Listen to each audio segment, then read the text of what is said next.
Well, that was one heck of a busy week. We got the trade deadline, I cut my hair, the Sens played 3 times, lots happening. And yes, let's first address this. I did cut my hair, and no, I did not break quarantine. I did not go to a hairdresser. I got these fancy clippers right here. I gave myself the old buzz. If you still don't believe me, here's the old hair in the garbage can. Oh, just tossed hair all over my desk and everything, so that's wonderful. So we got that out of the way. Sens made a number of changes to their roster, and they played 3 times this week, like I mentioned. And you know what? They weren't great against the Leafs, but you've got to give them a lot of credit for fighting back. And in the 2 games against the Jets, I thought they were pretty good. So to come away with 2 points, as opposed to the one I asked for, it's not a bad week. Let's just get into it. Well, that could have gone a lot worse. Oh, thank you. Tie the game, go to overtime, lose. Way to tie up the stick in front. Not. Oh boy. And just like that, 6-5, the Sens win! That was just bad. And here we go. They got their dub. Not anymore. They got a guy with the best name in sports. A guy with the name Brady! So, before we get into the games themselves, let's talk player movement for a little bit. Both Shane Pinto and Jacob Bernard-Docker came off the COVID list for the Sens this week after signing from the University of North Dakota about a week and a half ago. Both practiced for the first time on Monday. Pinto is a 2019 second-round pick. He was a finalist for the Hobey Baker Award. He won a number of conference awards as top forward, top defensive forward. He was just exceptional this season. He finished with 60 points in 61 NCAA games and had 32 points in 28 games, including 15 goals this season. Pinto's a center, and he was excellent on the draws. So if he can start to work his way into the lineup with the Sens, they could have a killer center on their hands. Will he ever be a number 1? I'm not sure, but hopefully between Norris and Pinto, we've got a solid 1-2 punch up the middle, or at least a good enough one to get by. And while Pinto did not get into the lineup this week, his University of North Dakota teammate Jacob Bernard-Docker did, as he played as an injury replacement for Nikita Zaitsev on Wednesday. Bernard-Docker is a 2018 first-round pick of the Sens. He won the Conference Defensive Defenseman of the Year award this year and finished with 60 points in 95 career NCAA games, which as a younger defenseman is pretty impressive. Like I mentioned, Bernard-Docker was then thrust into the lineup against a good Jets team on Wednesday night, and quite frankly, despite having very little time to prepare, very few practices, after sitting out for more than a week while he waited to get over the quarantine of COVID, I actually thought he looked pretty good. And we got a little taste of the future in there as well, as Bernard-Docker was paired with Shabbat at times.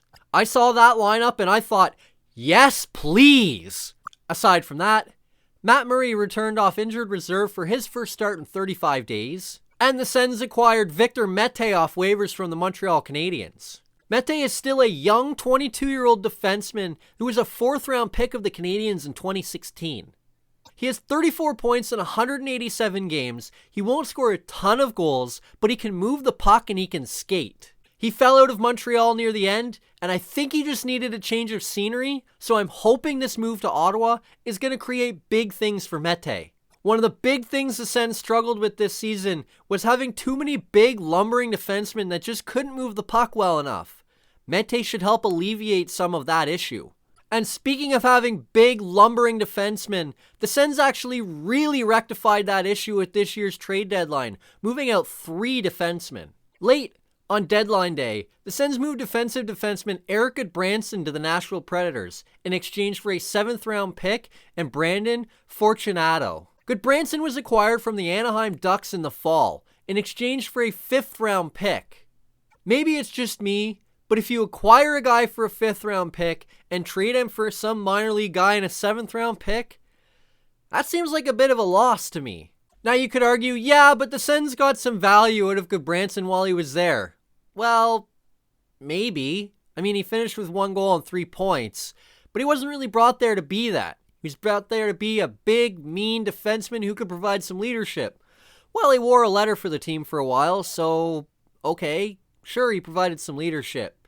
He was big and mean, all right, but there were a lot of times that he was not good enough defensively. So how much value did they really get? And speaking of how much value did they really get, that brings me to the Braden Coburn trade. The Ottawa Senators acquired Braden Coburn, Cedric Paquette, and a second-round pick for a goaltender in Anders Nilsson who probably won't play at all this season, and a forward in Marian Gaborik who will not play at all this season. So basically for 2 LTIR slots, the Sens got Coburn, Paquette, and a second-round pick. They then used Paquette and a free agent pickup in Alex Galchenyuk to get Ryan Dzingel. And then on the night before deadline day, dealt Braden Coburn to the New York Islanders for a 7th-round pick. So in the end, that trade worked out to be Ryan Dzingel, a 2nd, and a 7th for 2 LTIR slots. Not bad if you ask me. And seeing Coburn go really wasn't sad for me at all. I was never really high on his game in Ottawa. He only got into 16 games, had just 2 assists, no goals, and really, after starting the season in the lineup, he quickly fell out of the lineup and really never was able to find a solid spot in it again. Flipping him out to make room for Brandstrom, Mete, Bernard Docker, that's a great move if you ask me. And speaking of great move, that brings me to the final move of the day. And actually, if I'm not mistaken, I believe this trade was the first of the deadline moves the Sens made. What was that move? Well, after acquiring Mike Riley from the Montreal Canadiens last season in exchange for a 5th-round pick and AHL forward Andrew Sturtz, the Sens turned around at this year's deadline and dealt Mike Riley to the Boston Bruins for a 3rd-round pick. That's great value from general manager Pierre Dorion Jr. Like, tremendous value. Some of you may know who Andrew Sturtz is. Some of you may not know who Andrew Sturtz is. But if I told you the Sens just dealt Andrew Sturtz and a 5th-round pick for a 3rd-round pick, you're probably going to be fired up. Well, in the end, that's what the Sens did. And like I said, you've got to give Pierre Dorion Jr. and the Ottawa Senators a lot of credit. Riley came to Ottawa after kind of falling out of favor in Montreal, not really playing a ton, and not really being all that popular. Over 2 seasons in Ottawa where he played 70 games, he quarterbacked a power play, looked up and down at times, mostly looked like one of Ottawa's better defensemen, and all of a sudden, the Sens take a guy's value who is kind of iffy, boost it up, and sell him at a profit. Sens don't do that a ton. They did it in this case. Credit to Dorion for that. So all told, Ottawa's deadline saw them move out Eric Branson, Mike Riley, and Braden Coburn, and bring in a 3rd-round pick, 2 7th-round picks, Brandon Fortunato, and Victor Mete. Not a bad day if you ask me. So, lots of stuff happened roster-wise. Let's get into what happened on the ice, shall we? The first game of the week against the Leafs was an absolute roller coaster ride for me. Austin Matthews scores twice in the first period, and I'm losing my mind. Then the Sens score 3 straight times in the second period, and I'm really losing my mind. Then Matthews and Marner score, and I'm freaking out. Then the Leafs score again in the third. The Sens cut it back to 1, and I'm like, all right, maybe there's a shot. Then the Sens pull their goalie, and I'm losing my mind again. Like, you guys are such idiots, man. Quit pulling your goalie. Sure enough, Hyman hits the empty net. The game is virtually over. Then Josh Norris scores in the final few seconds. And wait, the Sens lost this game 6-5 because they pulled their goalie. So basically, I went from low to high to low to kind of mid to very low to very pissed. All in one game. And quite frankly, at the end of the day, you know what this game taught me? It taught me that matchups are absolutely monumental for the Sens if they have any shot of winning hockey games. The Sens don't have last change. The Leafs can put Marner and Matthews out against whoever they want, and sure enough, Matthews has 3 goals and 1 assist, Marner has a goal and 3 assists.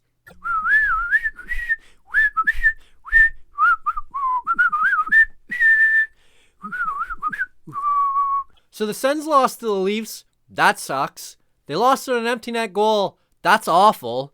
They let Marner and Matthews run them out of the building. That's just downright disgusting. But at least Tim Stützle scored for just the second time in his last 24 games. Despite the massive size difference, I wouldn't be surprised if Stützle doesn't take after a guy who was on the other side of the ice for most of his career in Joe Thornton.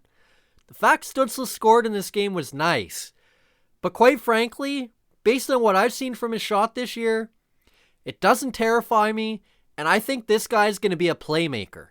Hopefully for my sake, and quite frankly for the sake of all Sens fans, hopefully Stützle ends up on a line with Drake Batherson, and hopefully Stützle can hit Batherson with the passes, and Batherson can hit Twine with his snipes. Only time will tell, but I love watching those two play together. And speaking of which, a real quick PSA to DJ Smith. Quit putting Batherson on a line with Tkachuk and Norris. Keep Batherson with Stützle. And after losing to the Leafs on Saturday, the Sens return to action against the Jets on Monday, and things start out just awful.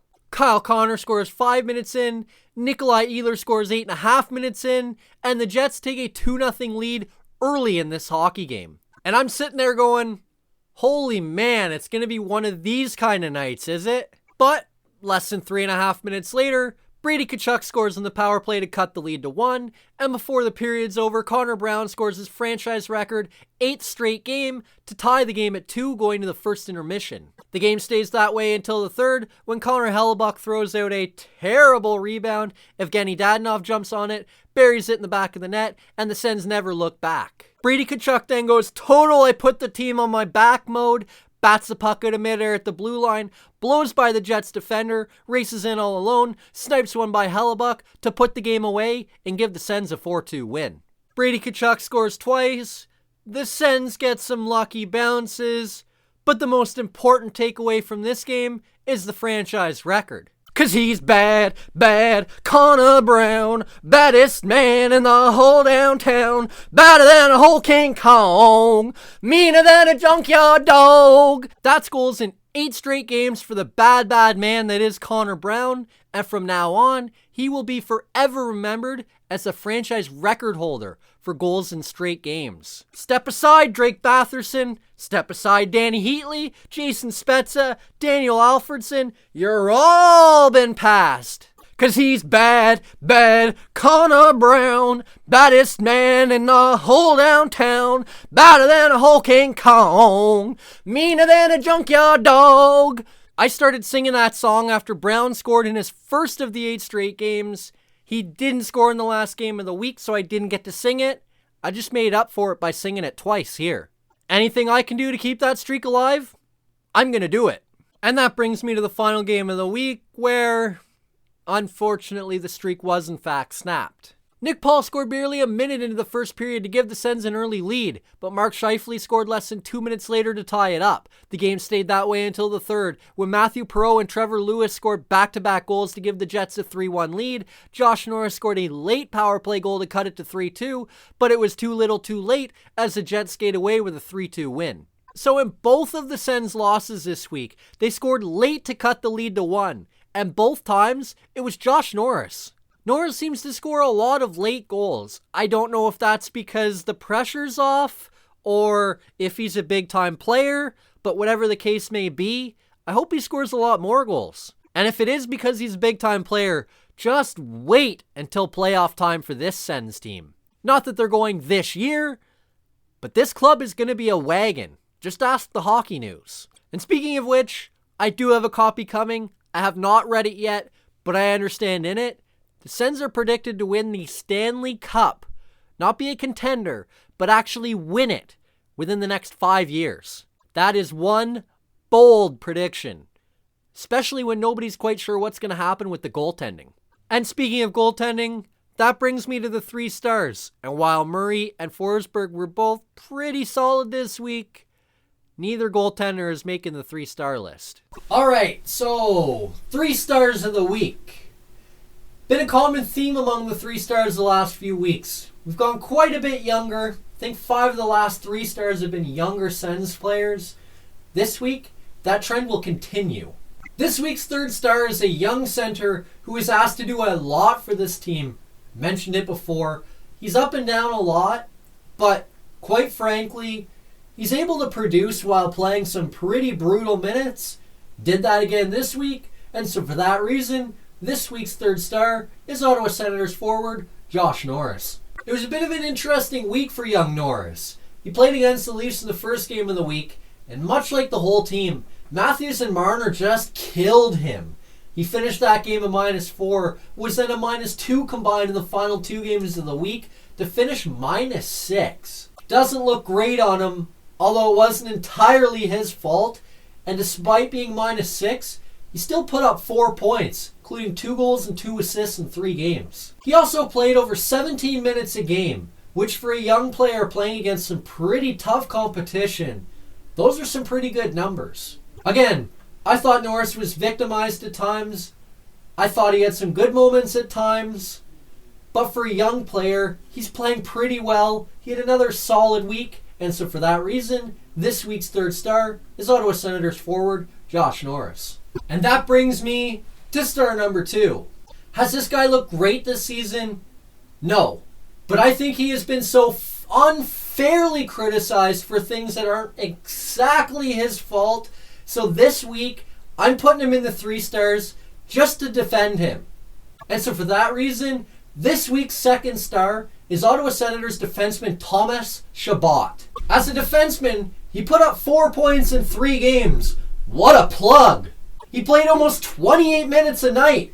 Get him off the ice! The Sens scored 3 goals in a 3-2 loss. Chabot was an even player with 2 assists. Garbage!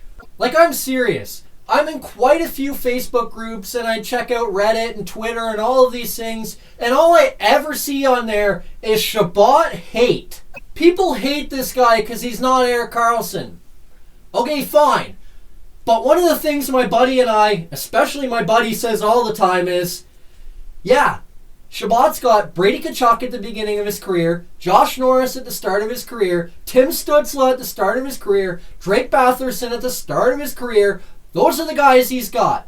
Mark Stone left not long after he got there. Matt Duchene left not long after he got there. Karlsson was gone. Hoffman was gone. Duchene, Dzingel, they were all gone. But when Karlsson was there, he had Alfredson in his prime. Well, not quite in his prime anymore. He had Spezza, who was right near the end of his prime. He had Stone in his prime. He had Duchene in his prime. He had Ryan, who wasn't great. He had Brassard, who was good in his prime. He had Hoffman, who was good in his prime. Dzingel, who was good in his prime. He had all of these guys. The Sens were so loaded, they went to the Eastern Conference Stanley Cup Final. Since Chabot has been there, they haven't finished any better than second last. But oh no, Chabot sucks and he doesn't deserve to be on the team. He doesn't deserve to play the minutes he does. He's garbage and we should just get him off the team. So I've got a challenge for all of you Sens fans. Me, I'm never going to get rid of Thomas Chabot willingly. How about you jump on NHL 21 and you just buy him out? Let him go to free agency and watch what happens to the Sens. You think this team is garbage now? Take Thomas Chabot into the lineup every night. It is going to crater. So did Thomas Chabot deserve to be the second star this week? Maybe, maybe not. He had 4 points in 3 games. He was good at times and bad at other times. But I am so sick and tired of watching Sens fans rag on a guy who quite frankly doesn't deserve half of the garbage he gets, that regardless of how he played this week, he was going to be my second star. You can say, oh, you're just a fanboy all you want. Of course I'm a fanboy. This is my team. So, rant aside, that brings me to star number 1. Once again, this guy does basically everything the Sens need to just carry this team in every way, shape, or form. He's going to be the next captain of this team. As much as I want Chabot to be, it's going to be this guy. And quite frankly, he deserves it way more than Chabot does. And so for all of those reasons, this week's first star is Brady Tkachuk. Full disclosure, I do not consider myself a Brady Tkachuk fanboy, but one of my best friends is definitely a Brady Tkachuk fanboy, so I have a little bit of bias, which might be why he's number 1 again. But quite frankly, you watch this guy play, and if he's not playing well, more often than not, the Sens don't play well either. This guy's going, he seems to almost grab every one of the Sens by the back of their neck, kind of like a mother cat, and drags them where they need to go. I mean, Ottawa's second game of the week and their first of two against Winnipeg was exactly the kind of game that shows exactly what Tkachuk brings to this team. They're down 2-0 early, things are going terribly, he scores the power play goal that gets them back in it. Things are kind of teetering in the third, the Sens are ahead a goal, and he absolutely put the team on his back, took the puck all the way down the ice, completely on his own, and sniped it to make sure there was no chance the Sens were blowing that game. If I'm not mistaken, he still leads the league in hits and in shots, and he had 13 more shots this week. Oh, and by the way, to all you Shabbat haters out there, Tkachuk's having a great year and deserved to be this week's #1 star. But go check the stats. Who's leading this team in points again? Oh, it's just that plug defenseman Thomas Chabot. Tkachuk's had a great year, deserves to be the #1 star, and this week he is the Ottawa Senators' first star of the week. So to recap, Josh Norris is star #3, Thomas Chabot is star #2, and Brady Tkachuk is star #1. And that brings me to this week's most disappointing player. I love this guy, so it really pains me to do this, but he really didn't have a great week. And so for that reason, this week's most disappointing player is Ottawa Senators forward Ryan Dzingel. I love Dzingel. I loved him when he was Ottawa the first time. I was fired up they brought him back. I thought he looked great in the first few games he was back with the Sens, but I don't know if it's confidence or less opportunities or what it is. But lately, we haven't seen the same Ryan Dzingel we did in the first few games. Dzingel went pointless this week, was a minus player, and barely played 10 minutes a night. For a guy that's got a lot of speed, I didn't exactly see a lot of that this week. He wasn't particularly dangerous around the net. I didn't think he was exceptional killing penalties. I just thought it was a bit of a flat week for a guy that has looked pretty good for this team this season. So while I don't believe he'll stay there, he does deserve to be there this week. And so for that reason, this week's most disappointing player is Ottawa Senators forward Ryan Dzingel.